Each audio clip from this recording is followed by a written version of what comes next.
We're here. Di bale, temporary lang naman to. Pag nakabawi ako sa negosyo, bibili ulit tayo ng bahay. Mas bago, mas malaki, mas moderno. Parang tulad ng dati.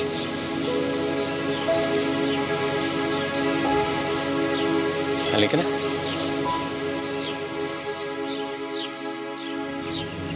Oh, buti hindi naman kayo naligaw. Pasok mo na yung gamit, ha? Apo, sir. Natin ang gamit, ha? Uy. Uy. Teka lang. Ha? Oh. Let's go inside na.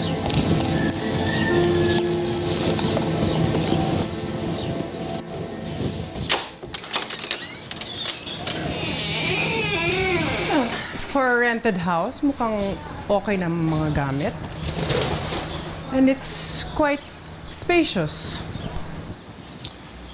Actually, that's the reason why we chose this house. Di ba? Sa dami ng pinuntahan nating apartment, townhouses, ito yung perfect choice natin. Maganda yung space. O may backyard. Mura renta. So what do you think, Erica? Well, Mom, it's super great. Very sakto siya for us. Ano sa palagay mo, Spencer? Uy, kausap ka ni Dan. Nagustuhan mo ba yung bagong bahay natin? Opo, maganda po. So, we have 2 rooms. A master bedroom and a single room. I'm sure Spencer wouldn't mind sleeping in the living room. Di ba, Iho? We can fix the room. Para naman split sila. What do you mean? Magsha-share sila? Hindi pwede yun. Eh, okay lang ito sa akin, Mom. No way! Pa, okay lang naman po ka dito sa sala. Good.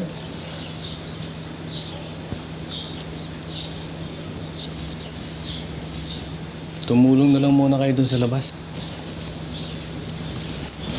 Okay, Dan.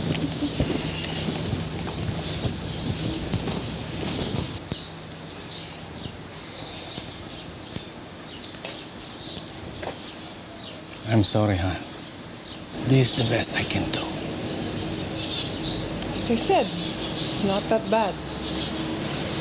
I promise temporary lang ito. Babawi ako. Babawi ako sa'yo, sa pamilya natin, sa mga bata. Uy, Spencer. Uy, alam mo, dapat may enough rooms na dito para hindi ka na nagsistay sa attic eh. Diba? Uy! Hindi mo na naman ako pinapansin. Sabi ko, sana may enough rooms na dito para you'll have your own room na. Diba? Kasi lagi naka-headphone, di bingi eh. Tara na.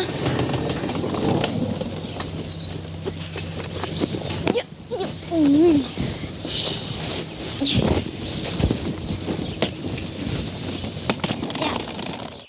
Ikaw, okay ka dito? Yes, Mom. Super. Good. Don't worry, everything's gonna be okay. Oo naman, Mom. But please, enough drama na.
Hindi ka naman eh.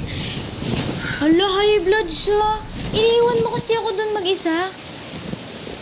Family moment yun eh. Ano makasira? Yan ka na naman eh. Alam mo naman part ka rin naman ng family eh. Well, anyway, ano ba ginagawa mo dyan?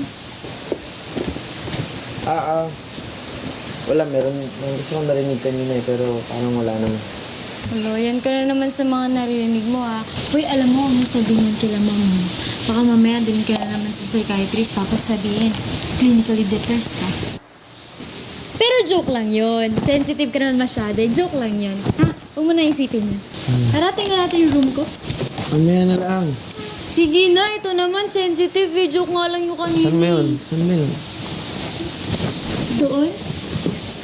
Okay, Melissa. Thank you very much. Huwag kang mag-alala. Aalagaan ko mabuti itong bahay. Thank you. Oh, sino yon? Si Melissa, yung broker. Kasi kinukumusta niya tayo dito sa bahay. Tapos sabi niya, pa-bless daw natin pampaswerte. Papabless naman natin eh once things are settled.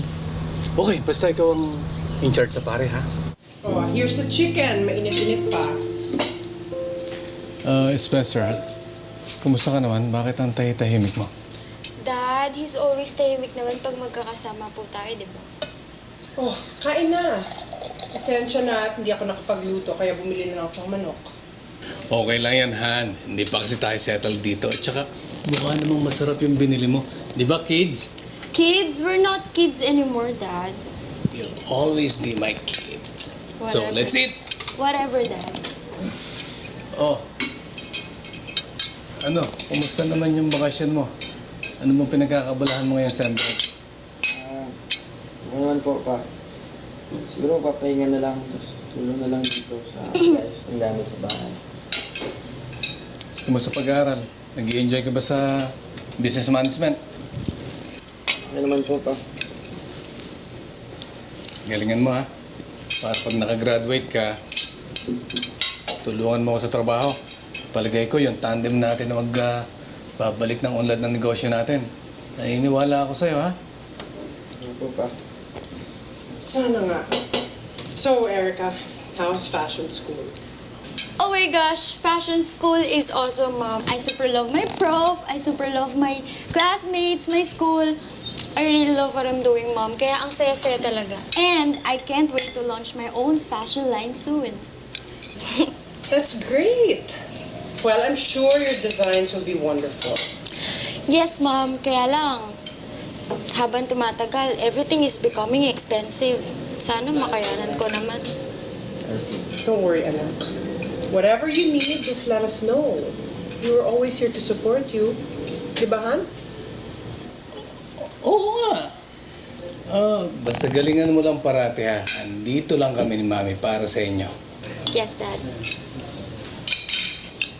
Oo nga pala. Malapit na ang 18th birthday mo. Special. OMG, yes, Mom. Malapit na talaga. Excited na nga ako, kaya lang, baka hindi na natin ma-afford to have a grand debut as planned. Ano ka ba? Tuloy ang dibo mo. Minsan lang mangyari to. Kami ang bahala ng mami mo. Talaga, Dad? Oo naman. Kaya lang may konting request ako. Sana, dito na lang sa bahay natin gawin. Malaki naman yung space natin dito eh. Medyo simplihan na lang natin, ha? Of course, Dad. And you know what I think? Mas awesome kung si Spencer na lang po yung magiging escort ko. Since wala naman po akong boyfriend, di brother ko na lang. Okay lang naman yun, di ba, Spence? Oo naman. Ikaw pa, malakas ka sa akin eh.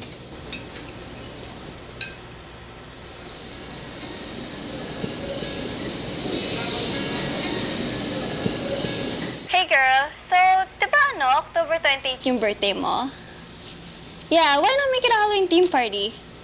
Oh my gosh! It's like you read my mind. Alam mo, super bet ko talaga yun eh. I can like, design my own dress. Okay yun, di ba? Yeah, kami rin. Parang Halloween fashion show. Di ba? Ang saya. Oh my God! Excited na ako. Simulan ko na kaya ngayon. Mag-start na ako mag-sketch ng dress ko. Alright, I'll see you soon.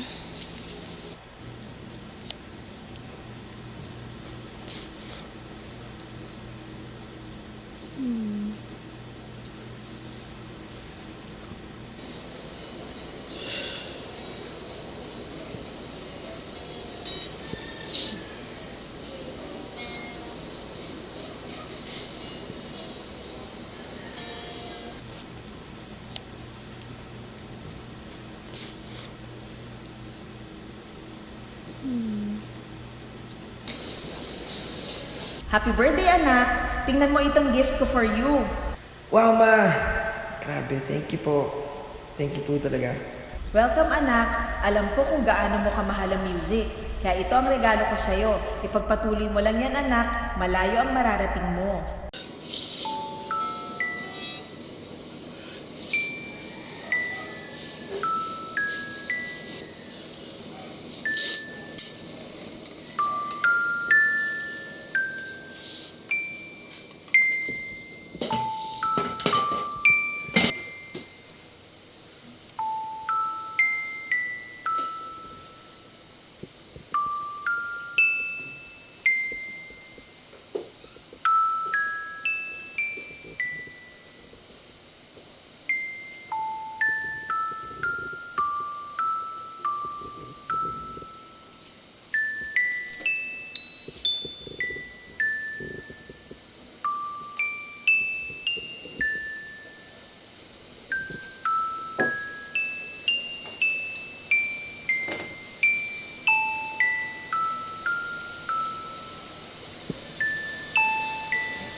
Erika,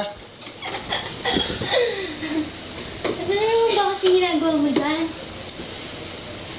kasi kung narinig ng music talaga nagagaling dito eh. Music? Music na naman. Narinig ako. Rinig mo? Wala naman eh. Meron nga. Naloloko mo ko eh. Nanggugulat ka lang eh, kaya nga gusto kong iurong to eh. Para malaman ko. Wey, di sige na. Sorry. O, dali. Tutulungan na lang kita. Push na lang natin to para kumalma ka na. Saan Sige, ba? tandaan na. Sige, dito ako. Tandaan. One. Ito, ha. Ito. Ah! Agad. Laglag. Wait, dito. Diyan sa baba ka. One, two. Talaga. Kaya ito na. Sabay tayo, ha. Ito ko. Okay, one, two, three. What was that? Uy, Mabigat. Ha? Teka lang, Erika. Spencer, ano to?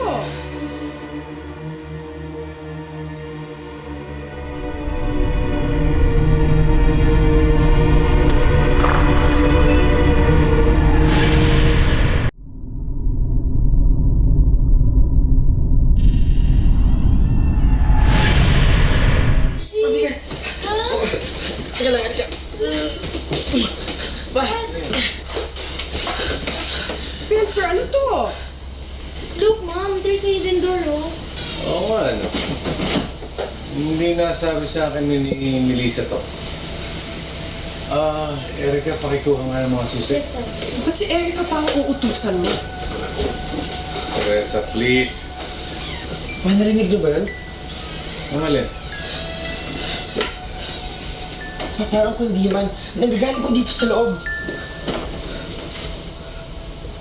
Kundi man, wala naman eh. Spencer, please. Stop making up stories. Yan ka na naman eh. Nananakot ka ba? Tulungan mo na lang ako rito. Erika, yung susi! Where are the keys? Oh, sige ha. Kami. Dalaw natin to.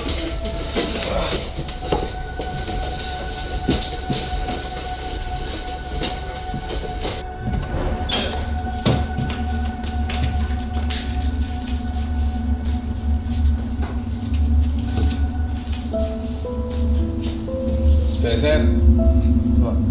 Kunin mo nga yung flashlight muna. Bilisan mo ha. Sige ka.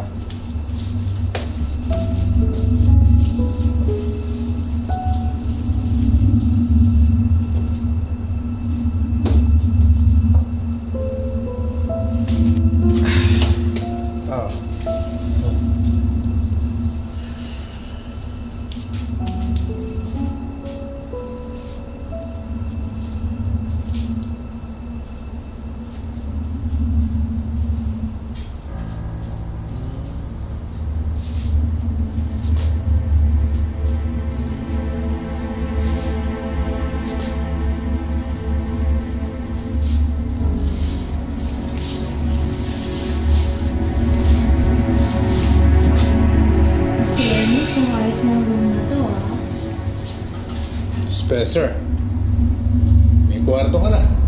Right. And then we can make full use of the living room now. Ha? Hey, look, may built-in cabinet ka.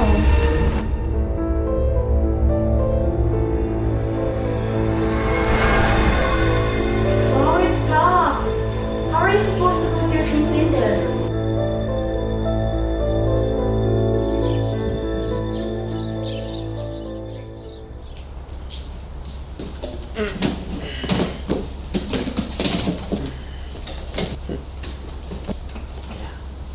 Alam mo, Spence, dapat talaga magamit mo tong cabinet eh. Sayang naman eh.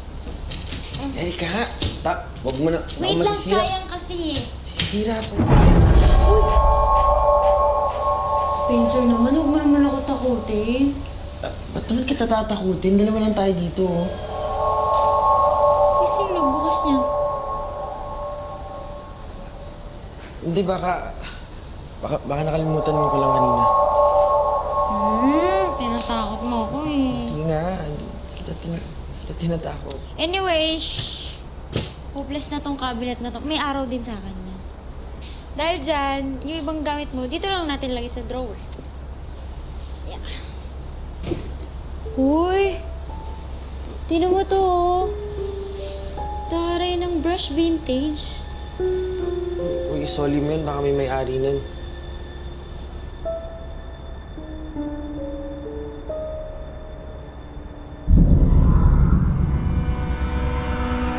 Sino yung sa picture? Taray ni ate, Reyna Elena. Ang ganda ng gown niya. Ibalik mo yan dyan, kaya nga nakalagay dyan, baka may may-ari nun. Uy! Iniwan na nga to dito so wala nang may-ari. Akin na lang, ang ganda eh. Pati itong brush ha, akin na lang. Ano yung damit ko? Naman. Ano yun? Anyway, gotta go. Ikaw na bala sa ibang gamit mo. Okay, sige. Salamat sa pagtulong. Sus, wala yun. Sige na, babalik na ako sa room ko. Kailangan ko pang ipagpatuloy ang aking debut preparations. Bye! Thank you.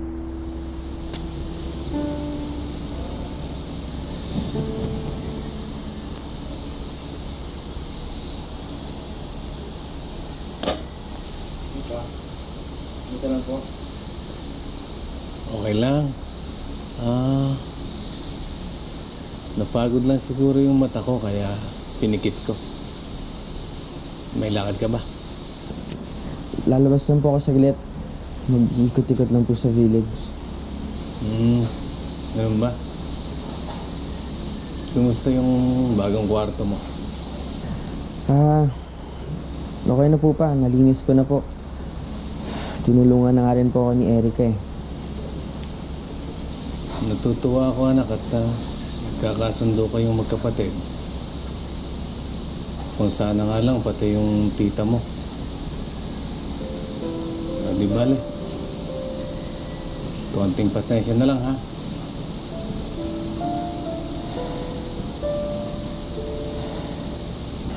Oo naman po pa. Naintindihan ko naman po. Labas na po muna ako. Sige po.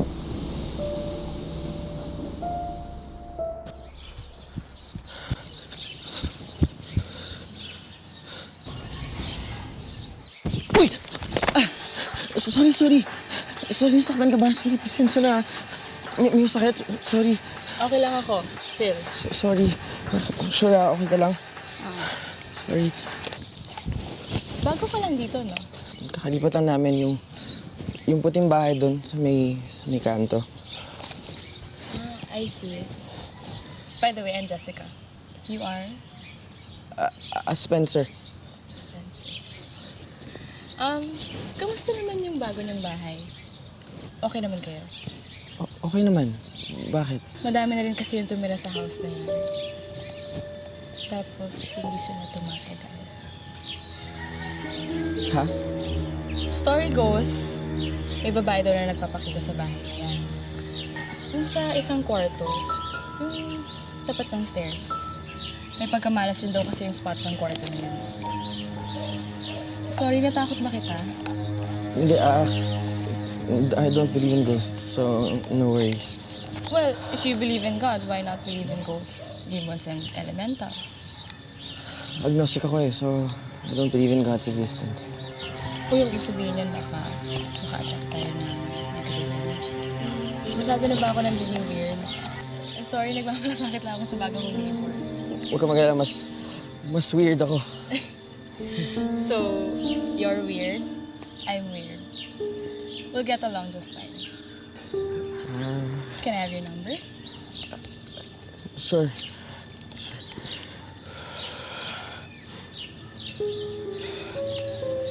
Yan. Sige, so text? Sure. Thanks, Jessica. Sige, anytime. Ay, may kailangan ko kayo?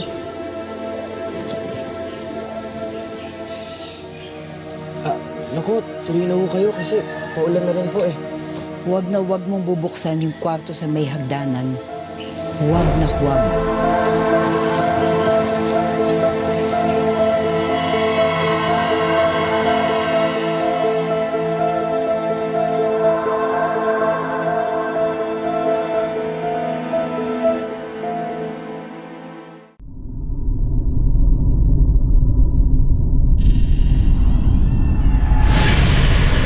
So, is there any hope in keeping the family business?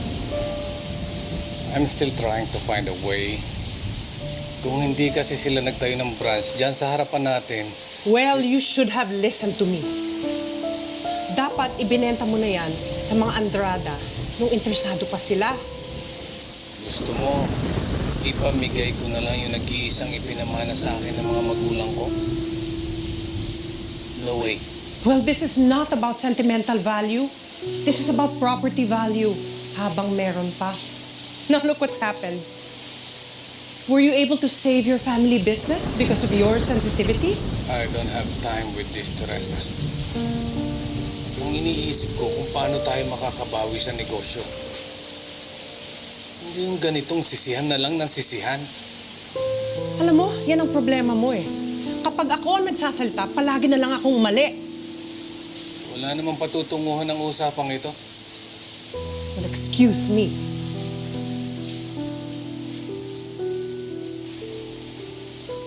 Oh, Jessica, ba't ngayon ka lang? You won't believe what I just did this morning. I befriended the new tenants of the haunted house in Calle Ibarra! Ano daw? So, kinaibigan mo yung buong pamilya? Siyempre, hindi yung buong pamilya. Yung isa sa mga anak, si Spencer. Halos ka-age lang din natin siya eh. Ayun naman pala. Gwapo ba? Ako lang kaya ang gwapo dito. Ew. Eh na naman kayo. Pero alam mo, totoo eh. Simula nung umalis yung dating nakatira ron, pinarentahan na nila yung bahay na yun. Paano mo nalaman?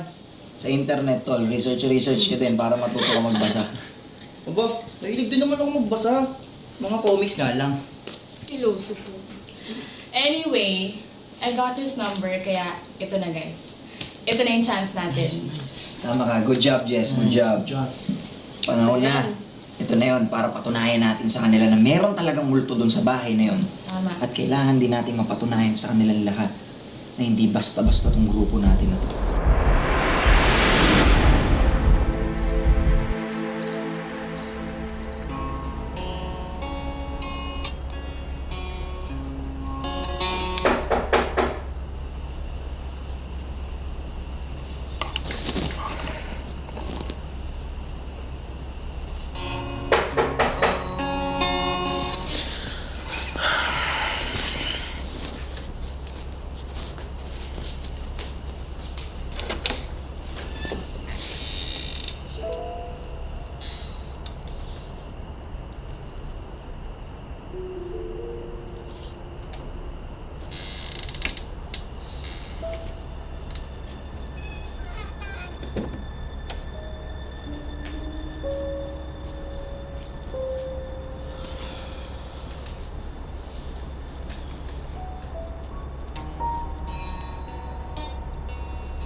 Spencer, can you please keep it down?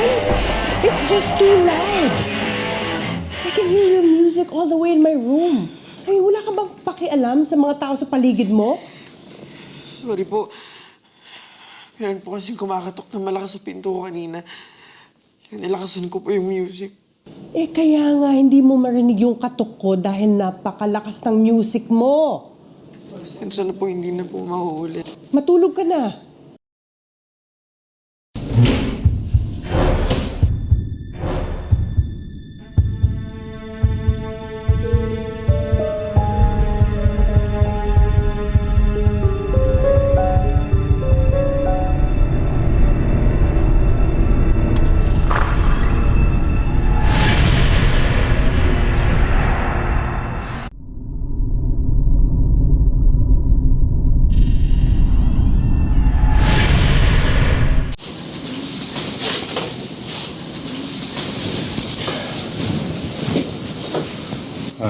Ano nangyari?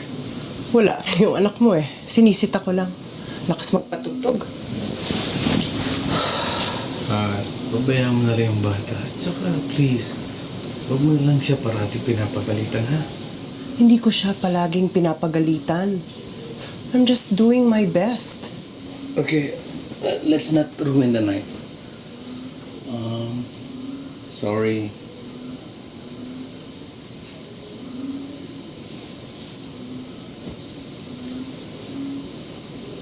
Hanggang kailan ba tayo ganito? What do you mean ganito?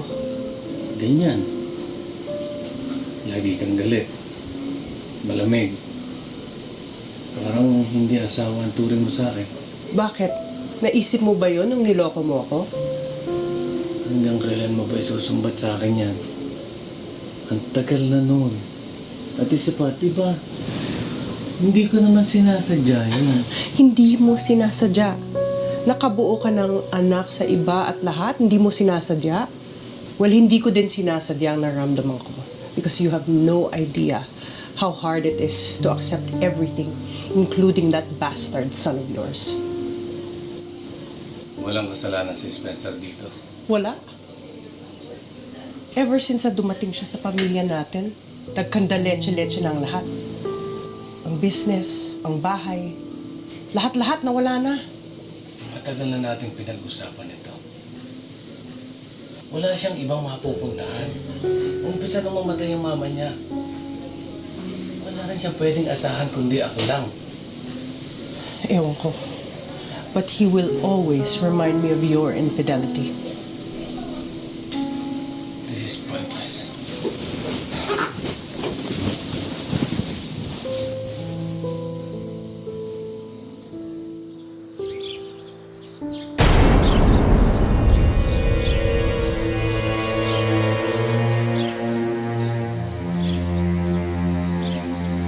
I'm sorry, pare, but that was their last race. Hindi na daw magbabago yun. Di ba dati ang offer nila was up to 100 million? Na-outbid pa nga nila yung biggest competitor nila sa real estate? Eh bakit ngayon 10M na lang pa eh? Pero yun dati, nung patok pa yung department store. It was worth 100 million, I admit. Pero ngayon, lugi na eh. Actually, all they care about is just purchasing the property. They don't even care about the name anymore. What if I reconstruct everything bago ko ibenta? Anong chance na pwedeng bumalik sa dating presyo nito?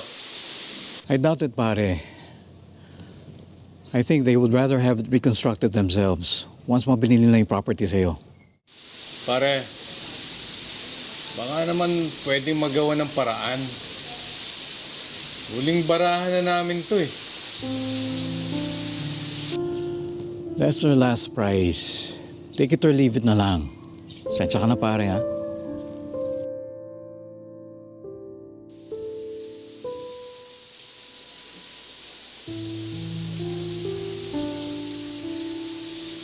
So girl, saan hotel gagawin yung debut mo? Oh my gosh, it's gonna be in a grand hotel. Oh, I can just imagine. It's gonna be so beautiful and so classy. I know, right? So, Erica, where is it? Where's what?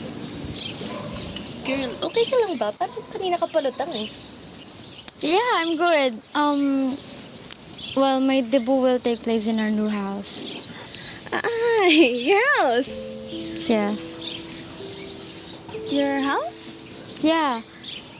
Well, I just thought para maiba man. Kasi di ba, palagi na lang sa hotels and events place. Well, I just wanted something different, so I think our garden will be a terrific venue for my birthday. Di ba, Unique? Yeah, that's terrific. Oo nga, unique. That's a great idea. Hello? Yes, Mom. Oh, okay, I'll be home right away. Girls, I have to go. May emergency sa bahay. Yeah, we'll see you later. Say hi na lang kay Tita for us. Will do. Bye. Bye. Bye. So, what's the story? Excuse me? What story? The story why you moved into smaller house. Well, there really is no story. We just thought we'd live a simpler lifestyle. Oh, that's new. Alam mo naman sa ating tatlo, ikaw ang pinaka-sosyalin. I never thought that you would go for a simpler lifestyle. Well, So what happened? Was it about a business? of course not. Well, let's just say some people change. I guess I did.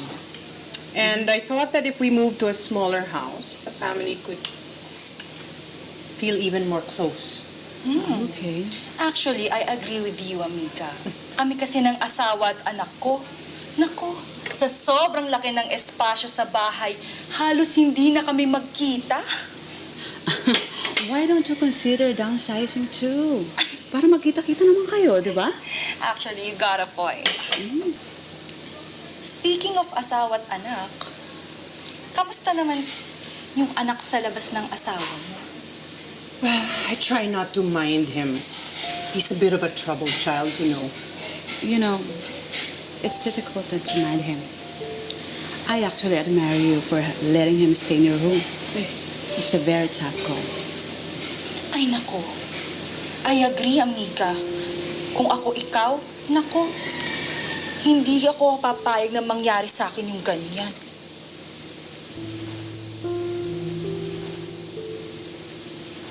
I won't even look him in the eye. No way!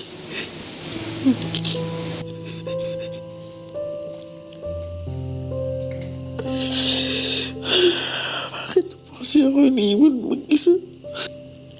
Bakit ko kailangan mag-isa?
kitang sumisigaw kagabi. Binabangungot ka ba, anak? May problema ka ba? Wala nga po.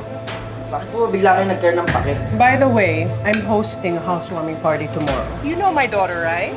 Erica? Ganda-ganda talaga ng anak ko. Manang-mana sa'yo. Ibang sabi ko sa'yo noon, hindi ako naniniwala sa multo. Oo. Kaya parang naniniwala na yata ako. Gabi-gabi na lang kasi nagpapakita sa akin ng babae. Hindi ko na alam kung totoo pa rin o nananaginip lang ako. Don't worry. I have some friends na pwede kang tulungan. Hi guys! Ito nga pala si Spencer. He's our new neighbor and he needs our help. Yan kasi nagpapakita sa akin babae na kapangsagana gabi-gabi. So, Bitoy, ano, game tayo? Kasi kung game tayo, ready ko ng mga super gadgets ko.